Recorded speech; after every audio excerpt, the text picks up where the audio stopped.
All right, class. So let's look at the factors that affect gaseous exchange in the body. The first one is partial pressure difference, right? We did mention that there has to be a partial pressure difference for gaseous exchange. Very, very crucial. Now, another factor is the distance between the alveoli and the capillary. So let's draw this out. So let's say this is the alveoli. And if the capillary is further away, so look at the distance here. If the capillary is further away, do you think that the exchange will be very efficient? No. Remember respiratory membrane? Yeah. So in this case, the exchange will not be very efficient. And in case of pulmonary edema, where the space is filled with fluid, there can be fluid accumulation in this space. And under those situations, obviously, there is not very good gaseous exchange taking place. Also, solubility of gas plays a major role. Now, I want you to remember that carbon dioxide is more soluble in water as compared to oxygen. Oxygen is less soluble. And then the last is the surface area of the alveoli. Larger the surface area, better gas exchange. So increase in surface area of the alveoli, better gas exchange. Got it. Smokers, if you smoke, what is happening? So if you are smoking, you have all these carbon particles being deposited in your lungs, right? In the alveoli. And remember the alveolar macrophages, they are some specialized cells that work really hard to clean up all those debris. So at that point, if you're smoking, the alveolar macrophages are working super hard to get rid of the poison. And as they are working super hard, in the process, they produce a protein, they produce an enzyme called elastase. This enzyme breaks down the elastic fibers and breaks apart the alveolar walls. And that reduces surface area. Obviously, you have less number of alveoli now because they're damaged. So obviously, the surface area is reduced. In extreme condition, a patient can have emphysema, which is a lung condition that causes shortness of breath. And in people with emphysema, the air sacs in the lungs or the alveoli are damaged. And over time, the inner walls of the air sacs weaken and rupture, creating larger air spaces instead of many small ones. So, if you are my student, think about it. Stop smoking. If you promise to stop smoking, I will promise to have less ice cream. Okay, I have such sweet tooth. Okay, now moving on. So now the question is, how is oxygen actually transported in blood? Do you know a cool thing? The cool thing is we can actually quantify how much oxygen is being transported via blood. Super cool. And the main player of oxygen transport in blood is erythrocyte. So erythrocyte plays the key role. Now, so in this diagram, you see the alveoli, right? Or the alveolus. So let me label this. This is the alveolus. You know this, alveolus. This is the blood capillary.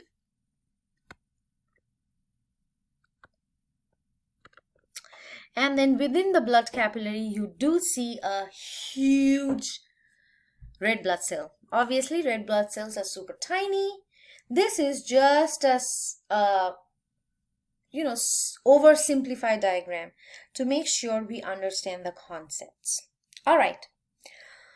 So on each RBC, please hear me. on each RBC, there are about 250 million hemoglobin molecules.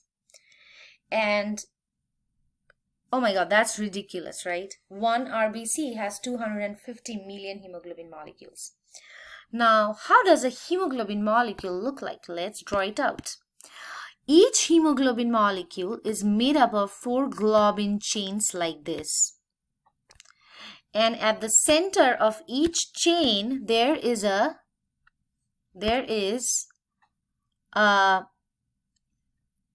heme center which has iron. So we have iron sitting at the center of each chain. So I want you to understand that these iron molecules, they work as seats, like seats in a bus. They work as seats. So what sits there? Obviously our very favorite oxygen.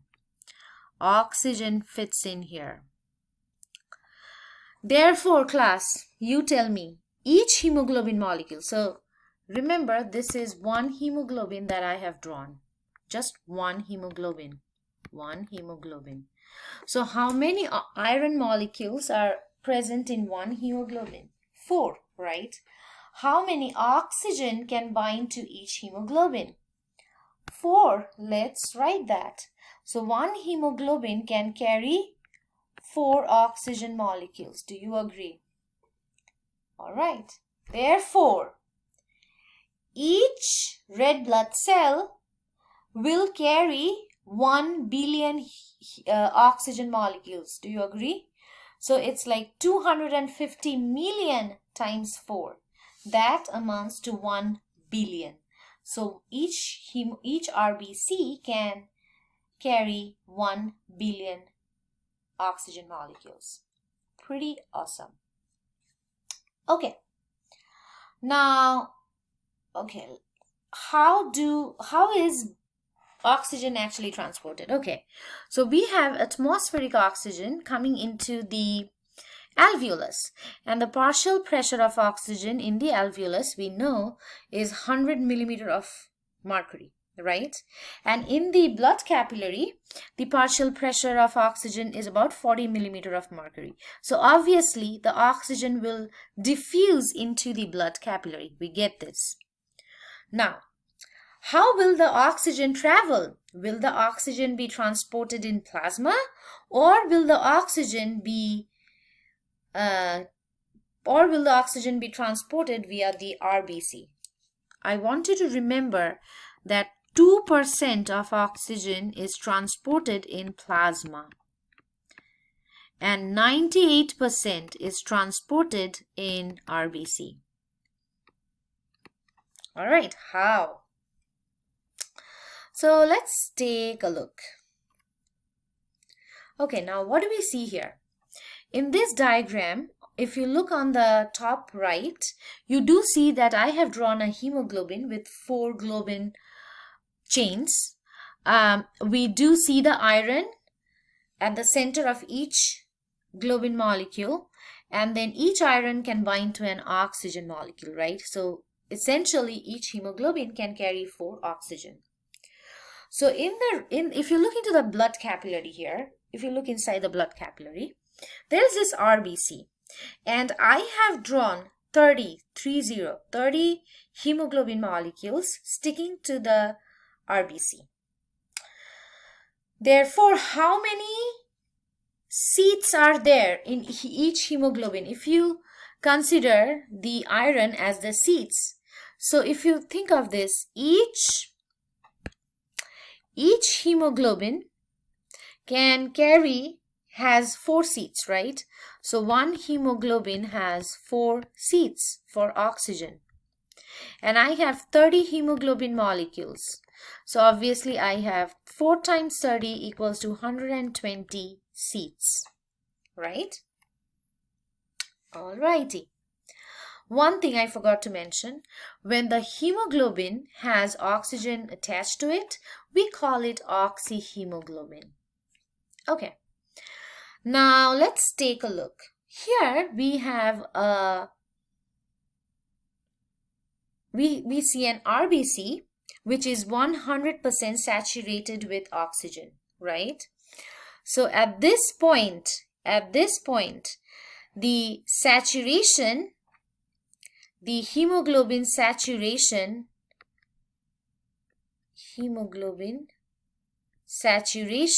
is 100%. Do you agree? Now, okay, if all the RBCs are saturated with oxygen, can oxygen be dissolved in plasma? Yes, as I mentioned. What happens is oxygen will try to grab the seats on the RBC. So the oxygen comes in. Oxygen comes in here, right? Oxygen comes in. And at that point, let me erase this. The partial pressure of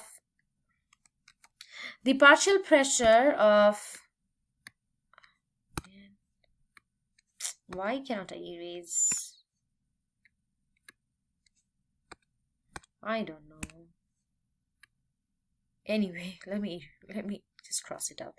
So as oxygen comes in, the partial pressure of oxygen becomes 100 millimeter of mercury in the plasma.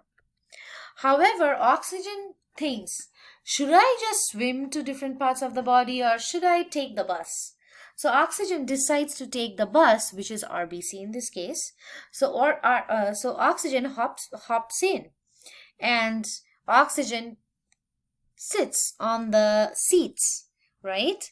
And as soon as oxygen binds to these hemoglobin molecules, the partial pressure in the plasma changes back to 40 millimeter of mercury, allowing more diffusion to take place.